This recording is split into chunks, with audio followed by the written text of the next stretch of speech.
I had always loved October nights. The crisp air, the rustle of leaves underfoot, and the moon's silver glow casting long, eerie shadows. It was a time when the mundane world blurred with the supernatural, and I relished every moment of it. This particular October night, however, would become an unforgettable nightmare. I decided to take a leisurely stroll through the woods behind my house, the gnarled trees creaking like ancient specters and the wind whispering secrets I could never comprehend.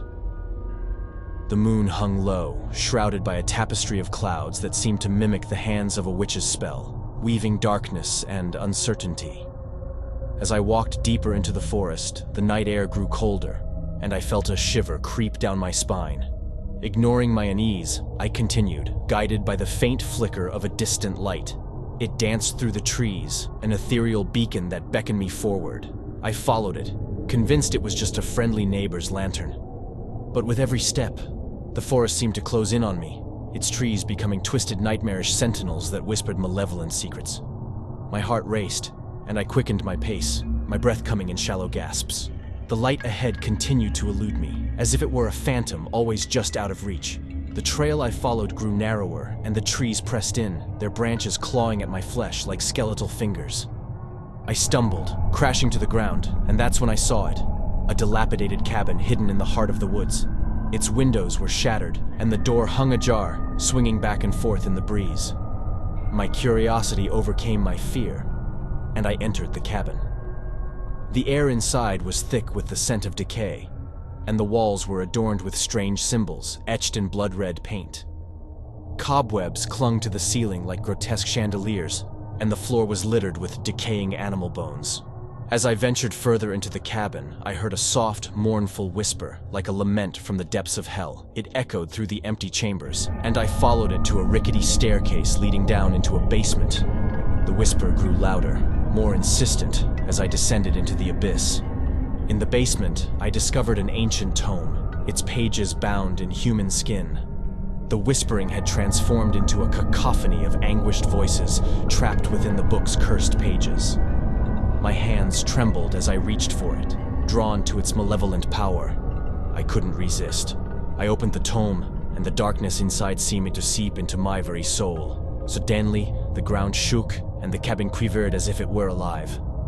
The signbolts on the walls blazed with an otherworldly light, and the shadows converged, forming a grotesque, shifting figure in the center of the room.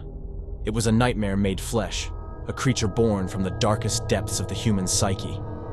The entity spoke, its voice a chilling blend of 100 tortured souls. It offered me power, knowledge, and unimaginable horrors in exchange for my eternal servitude. I knew I had made a terrible mistake. I had wandered into a malevolent realm, and now I was inextricably bound to it. The October night had gone horribly wrong, and there was no escape from the nightmare I had unleashed. As the cabin crumbled around me, the entity's laughter echoed in my mind, a haunting reminder of the October night that would haunt me for the rest of my cursed existence.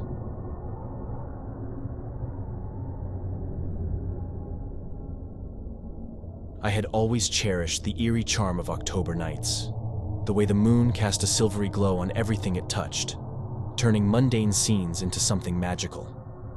But one fateful October night, the enchantment was shattered, and I was thrust into a waking nightmare.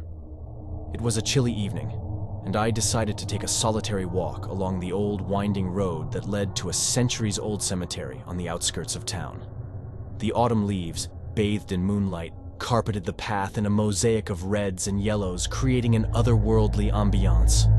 My steps echoed through the silence, the only sound in this spectral landscape. As I approached the cemetery's rusted wrought iron gates, I hesitated for a moment. A chilling breeze sent a shiver down my spine, but my curiosity got the better of me, and I pushed the gate open. It creaked ominously, as if protesting my intrusion. The headstones stood like silent sentinels in the pale moonlight, their inscriptions weather-worn and indecipherable. It was a place that held the secrets of countless lives, and I was about to uncover one that should have remained buried. I wandered deeper into the graveyard, my footsteps muffled by the thick carpet of leaves. My breath hung in the air like a spectral mist as I moved further away from the road. That's when I saw it, a single headstone, unlike the others. It was pristine, as though it had been placed there just yesterday. Approaching it, I read the name engraved on the stone. Eliza Gray. The dates were obscured by lichen and moss, but the words etched below the name sent a shiver through me. She sees all. It was an epitaph that chilled my bones. Curiosity overtook me, and I pulled out a small flashlight. As its beam danced over the inscription, I heard a soft, haunting melody, like a distant violin playing a mournful tune. The music seemed to emanate from the headstone itself. My heart raced as I knelt before Eliza Gray's grave. The music grew louder, and I realized it was coming from beneath the ground. I couldn't resist any longer.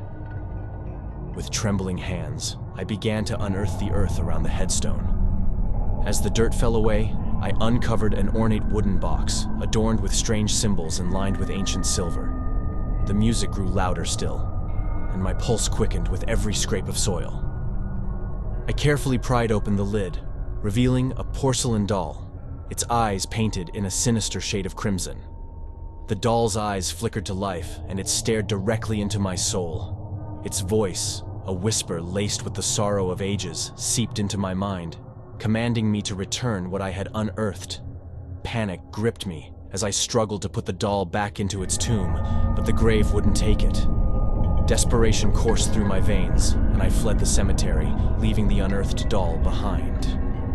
The haunting music followed me all the way home, a chilling reminder of the October night gone terribly wrong. I knew then that some secrets were never meant to be uncovered, and the cursed doll's haunting melody would be a constant reminder of my trespass into the realm of the supernatural. The enchantment of October nights had turned into a relentless nightmare, and I couldn't escape the dread that now clung to my very soul.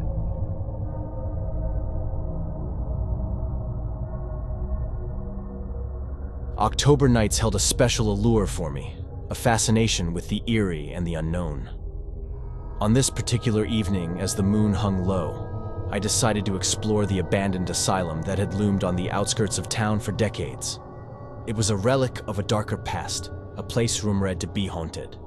With a flashlight in hand and a heart full of curiosity, I ventured into the asylum. Its decrepit halls whispered chilling secrets, as if the very walls remembered the torment that had taken place within. The wind howled through broken windows, creating eerie melodies that made my skin prickle. I wandered deeper into the asylum, passing through shattered doorways and past rotting, discarded equipment. The air grew colder, and my breath formed ghostly tendrils as I delved further into the darkness. An unsettling sensation crawled up my spine, but I pressed on. In a small room, I discovered a collection of old patient files, strewn haphazardly on the floor. As I leafed through the yellowed pages, I uncovered tales of suffering and despair. The stories of the lost souls who had once inhabited these forsaken halls sent a shiver down my spine. A peculiar sound echoed through the hallway, a soft, haunting melody, like a distant music box. I followed the sound to a room at the end of the corridor. The door stood slightly ajar, and the music emanated from within. Pushing it open, I was met with a sight that would forever haunt my nightmares. In the dim light, I saw a child-sized music box sitting on the dusty floor. It played its eerie tune on its own, the handle turning with no visible hand to guide it. On the walls, crude drawings in crayon depicted disturbing scenes of pain and suffering.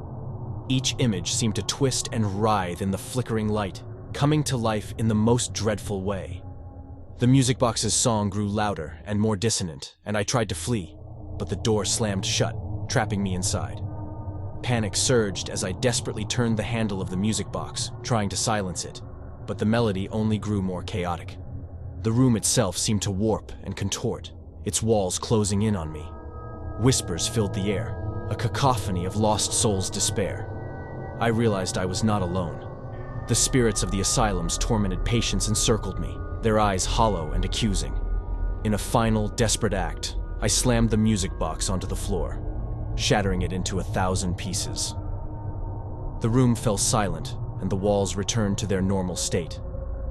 The door creaked open, and I stumbled out into the corridor, shaken to my core. My October night had gone horribly wrong. The asylum had not released its grip on the past, and I had witnessed the darkness that dwelled within its walls. The eerie melody and the tormented souls would forever haunt my memories, a chilling reminder of the October night I adventured where no one should ever tread.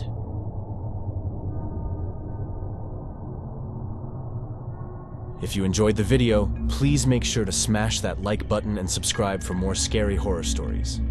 See you on the flip side.